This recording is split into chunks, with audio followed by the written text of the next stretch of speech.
వ్యాసుడు రవ్వంత తేరుకున్నాడు. సన్యాసం వైపు మొగ్గు చూపుతున్న తనయుణ్ణి పరిశీలనగా చూశాడు. మెల్లగా బదులు పలికాడు. అరణీగర్భ సంభవ, నేను దేవీ భాగవతం రచించాను. అది ఒకసారి చూడు.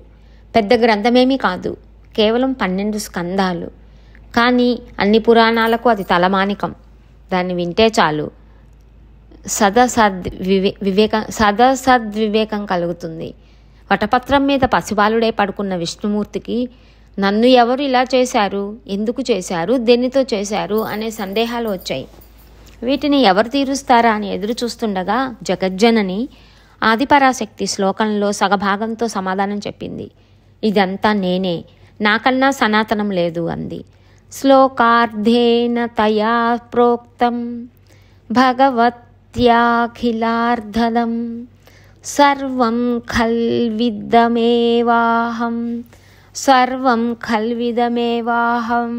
నాణ్యదస్తి సనాతనం. ఈ మాట ఇంతకు ముందు విన్నదే. విష్ణుమూర్తి మనసుకు తెలుసు. అయితే ఇప్పుడు ఈ సత్యవాకుని ఎవరు పలికారు? గ్రహించలేకపోయాడు. వక్త ఎవరు? స్త్రీయా, పురుషుడా, నపుంసకుడా అని ఆలోచనలో పడ్డాడు. అదే వాక్యాన్ని మళ్ళీ మననం చేస్తున్నాడు వటపత్ర సాయి. అప్పుడు మహాదేవి శాంత స్వరూపంతో ప్రత్యక్షమైంది. 4 చేతులలో శంఖ, చక్ర, గదా, పద్మాలు వహించి, దివ్యాంబరాలు, దివ్యభూషణాలు ధరించి మందహాసం చిందిస్తూ మహాలక్ష్మి చిన్నారి విష్ణుమూర్తికి కనువిందు చేసింది. ఆమె చుట్టూ ఆమె అంశతో ఆమెలాగే ఉన్న చెలికత్తెలు ఉన్నారు. రతి, భూతి, బుద్ధి, మతి, కీర్తి, స్మృతి, ధృతి, శ్రద్ధ, మేధ, స్వధ, స్వాహ, క్షుధ, నిద్ర, దయ, గతి, తుష్టి, పుష్టి, క్షమ, లజ్జ, జృంభ, తంద్ర శక్తులు విడివిడిగా ఆమెను పరివేష్టించి ఉన్నారు. అందరూ ఆయుధాలు ధరించారు. సువర్ణ భూషణాలు దగదగలాడుతున్నాయి. మెడలలో ముత్యాల దండలు, మందార మాలికలు ప్రకాశిస్తున్నాయి. బాలముకుందుడు అందరినీ చూశాడు. ఆశ్చర్యపోయాడు. వీరంతా ఎవరు? ఎక్కడి నుంచి వచ్చారు? నేను ఈ వటపత్రం మీదకి ఎలా వచ్చాను? ఎవరు తెచ్చారు? శిశువును చేసింది ఎవరు? అసలు ఈ మర్యాకు ఎక్కడి నుంచి వచ్చింది? అంటే ఈ వటపత్రం ఎక్కడి నుంచి వచ్చింది? ఈవిడ నా జననియా లేదా మరేదైనా మాయయా? ఇప్పుడు దర్శనం ఎందుకు ఇచ్చినట్టు? నేను ఇక్కడ ఉండవచ్చునా? ఎటైనా వైదొలగాల? ఏమి మాట్లాడాలి? బాలుణ్ణి కనుక మౌనంగా ఉండిపోనా? సందేహాలు ముసురుకున్నాయి. మహాదేవి గమనించింది. సన్నగా నవ్వుతూ పలకరించింది. విష్ణు, ఏమిటలా విస్తుపోతున్నావు? ఇది ప్రతి ప్రళయంలోనూ జరిగేదే. కాకపోతే మహాశక్తి మహిమ వల్ల నన్ను మర్చిపోతూ ఉంటావు. ఆ పరాశక్తి నిర్గుణ నిరాకార. నువ్వు నేను సాకారులం. నేను సాత్విక శక్తిని. గుర్తు తెచ్చుకో. నీ నాభి కమలం నుంచి ప్రజాపతి జన్మిస్తాడు, అంటే బ్రహ్మ జన్మిస్తాడు. తపస్సు చేసి రాజస శక్తిని పొందుతాడు. రక్తవర్ణంతో ముల్లోకాలను సృష్టిస్తాడు. నువ్వు వాటిని రక్షిస్తావు. కోపించిన ప్రజాపతి నొసటి నుంచి రుద్రుడు ఉద్భవిస్తాడు. తామసీ శక్తి యుక్తుడై కల్పాంతంలో జగత్ సంహారం చేస్తాడు. అందుకని నేను నీ దగ్గరికి వచ్చాను. గుర్తించు నీ సాత్విక శక్తిని, లక్ష్మిని. నీ వక్షస్థలం మీద నిత్య నా పాయినిగా నివసిస్తాను. మధుసూదన, స్వీకరించు అంది. సౌరి సంతోషించాడు. కానీ దేవి, ఒక సందేహం. ఇందాక స్ఫుటాక్షరంగా ఒక శ్లోకార్ధ భాగం వినిపించింది. అది రహస్యం, అది పరమం, అది శివం. ఆ వాక్యాన్ని ఉచ్చరించింది ఎవరు? దరిద్రుడికి ధన స్పృహలాగా నేను దాన్నే స్మరిస్తున్నాను. ఉచ్చరించింది ఎవరో నీకు తెలిస్తే చెప్పు అని అడిగాడు. మహాలక్ష్మి నవ్వుతూ ఇలా సమాధానం చెప్పింది. పుండరీకాక్ష, అది ఉచ్చరించింది ఆదిపరాశక్తి. నువ్వు సాకారంగా ఉన్న నన్ను ఎరుగుదువు, నిరాకార అయిన పరాశక్తివి ఎరగవు. అందుకని పరమగుహ్యమైన ఆ మహావాక్యాన్ని నీ మీద ప్రేమతో నీకోసం, నీ హితం కోరి పరాశక్తి స్వయంగా ఉచ్చరించింది. అది వేదసారం. సూక్ష్మ రూపంలో దేవీ భాగవతం సకల శుభావహం, సర్వశాస్త్రసారం, మహావిద్యా ప్రకాశకం. దానికన్నా తెలుసుకోదగింది ముల్లోకాలలోనూ లేదు. నువ్వు మహాదేవికి ఇష్టుడివి కనుక నీకు ఉపదేశించింది. మర్చిపోక ఎప్పుడూ మననం చేసుకుంటూ ఉండు. సుపుత్ర సుఖ. అప్పటి నుంచి చతుర్భుజుడు ఆ మహావాక్యాన్ని మంత్రంలా జపిస్తున్నాడు. కొంతకాలానికి నాభి కమలం నుంచి చతుర్ముఖుడు జన్మించాడు.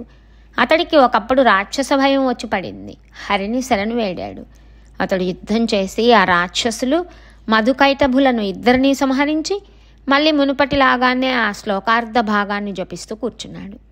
బ్రహ్మకు సందేహం వచ్చి, ఏమిటి జపిస్తున్నావు? నువ్వే అందరికంటే అధికుడివి కదా అని ప్రశ్నించాడు. విష్ణుమూర్తి త్రిమూర్తులకు మూల కారణమైన పరాశక్తి తత్వాన్ని తెలియజెప్పి ఆవిడ శ్లోకార్ధ భాగంలో స్వయంగా ఉపదేశించిన మహావాక్యాన్ని జపిస్తున్నానన్నాడు. ఈ మంత్రమే దేవీ భాగవతం. ద్వాపర యుగంలో దీనికి విపులీకరణ గ్రంథ రూపంలో జరుగుతుంది. నువ్వు కూడా జపించమని ఉపదేశించాడు. అటు తర్వాత బ్రహ్మదేవుడు నారదుడికి ఉపదేశించాడు. నారదుడు నాకు ఉపదేశించాడు. నేను దాన్ని 12 స్కంధాల గ్రంథంగా విపులీకరించాను. పుత్రక, వేద సంహితమైన ఈ భాగవత పురాణం అంతా దేవి చరిత్ర. ఇది తత్వశాస్త్రం, ఇది ధర్మశాస్త్రం, బ్రహ్మ విద్యా నిధానం, సంసారార్ణవ తారకం, అజ్ఞాన నాశకం, జ్ఞాన ప్రకాశకం, శాంతి సుఖదాయకం, దీర్ఘాయుష్యకరం, చదివేవారికి వినేవారికి శుభప్రదం. ఇదిగో స్వీకరించు. ఒకసారి శ్రద్ధగా చదువు. నీ యోగ్యత చూసి ఇస్తున్నాను. నీతో పాటు నా శిష్యుడు సూతుడు రోమహర్షణ సుతుడు దీన్ని చదువుతాడు. కలిసి చదవండి. 18,000 శ్లోకాల గ్రంథం అని చెప్పి వ్యాసుడు తన దేవీ భాగవతాన్ని సుకుడికి అందించాడు. ఓ సౌనకాది మహామునులారా, ఆ విధంగా గురుపుత్రుడు సుకుడితో కలిసి నేను ఈ దేవీ భాగవతం చదివాను. సరే, అది అలా ఉంచండి. సుకుడికి అప్పటికి మనశ్శాంతి లభించలేదు. మరింత వికల మనస్కుడయ్యాడు. అందరినీ తప్పించుకొని ఎప్పుడు ఏకాంతంగా గడుపుతున్నాడు. ఏ భావము లేని చూపులతో దిక్కులు చూస్తున్నాడు. అటు భోజనాలు కాదు, ఇటు ఉపవాసాలు కాదు.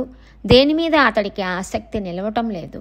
ఏదో బెంగ పెట్టుకున్నట్టు అయిపోయాడు. వ్యాసుడు గమనించాడు. ఒక రోజున పిలిచి విషయం కనుక్కున్నాడు. నాయనా, ఏమిటిది? ఇలా అయిపోతున్నావు? ఎప్పుడు ఏదో ఆలోచిస్తూ కూర్చుంటున్నావు. డబ్బు పోగొట్టుకున్న వాడిలాగా ఏదో ఝాసలో ఉంటున్నావు. నీ బాధ ఏమిటో చెప్పు. నేనున్నానుగా. కన్న తండ్రిని తీరుస్తాను. మనసులో ఏదో పెట్టుకున్నట్టున్నావు. తొలగించుకో, సుఖపడు, దుఃఖాన్ని వదిలించుకో.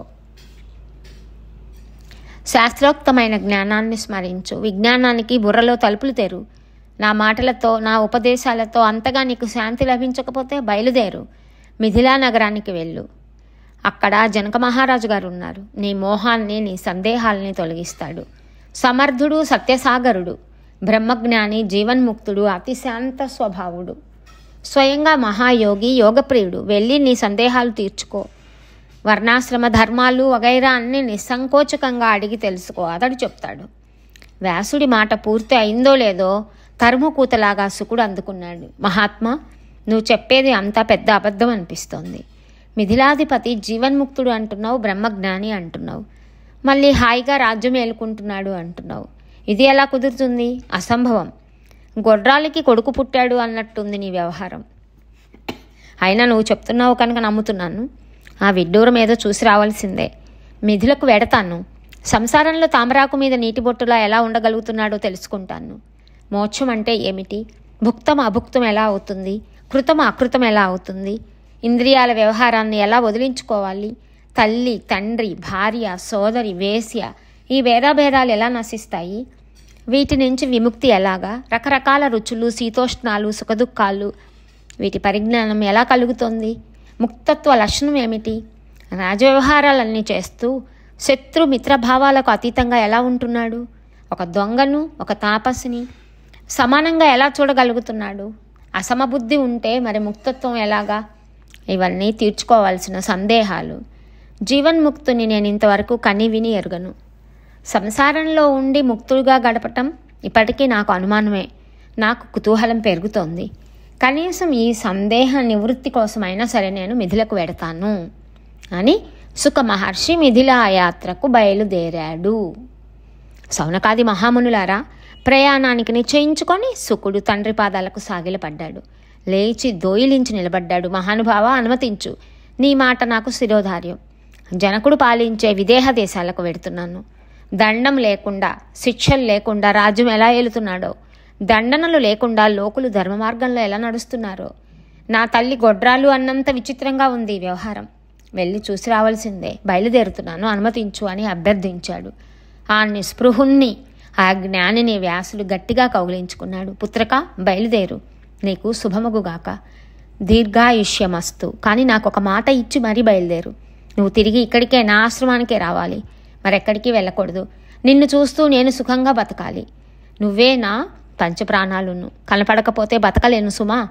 జనకుణ్ణి దర్శించి సందేహాలన్నీ తీర్చుకొని సుఖంగా తిరిగి వచ్చి అధ్యయన తత్పరుడువై నా కళ్ళ ముందు హాయిగా కాలక్షేపం చెయ్యి. శుకుడు మరోసారి పాదాభివందనం చేసి ప్రదర్శనం చేసి విల్లు విడిచిన బాణంలా మిథిల వైపు దూసుకుపోయాడు. దేశాలను చూస్తూ, రకరకాల ధర్మాలను, మనుషులను గమనిస్తూ, చెట్టు చేమ తిలకిస్తూ, తాపస యాజక యోగి వానప్రస్థులను దర్శిస్తూ, అడవులు దాటి నదులు దాటి పుణ్యక్షేత్రాలను సేవించి శైవ పాశుపత సౌర శాక్త వైష్ణవ సంప్రదాయాలను గుర్తించి 2 ఏళ్లకు మేరువును దాటి ఏడాదికి హిమాచలం దాటి మిథిలకు చేరుకున్నాడు. అక్కడి ప్రజల జీవన విధానానికి ఆశ్చర్యపోయాడు. అందరూ ధనవంతులే, సదాచార సంపన్నులే, సుఖమయంగా ధార్మికంగా జీవనం సాగిస్తున్నారు. అలా సంచరిస్తుంటే ఒక నగర ద్వారం దగ్గర ద్వారపాలకుడు అటకాయించాడు.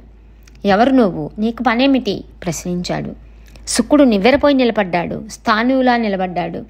విరగబడి నవ్వుతున్నాడే తప్ప పలుకు ఉలుకు లేదు. దౌవారికుడికి ఏమీ అర్థం కాలేదు.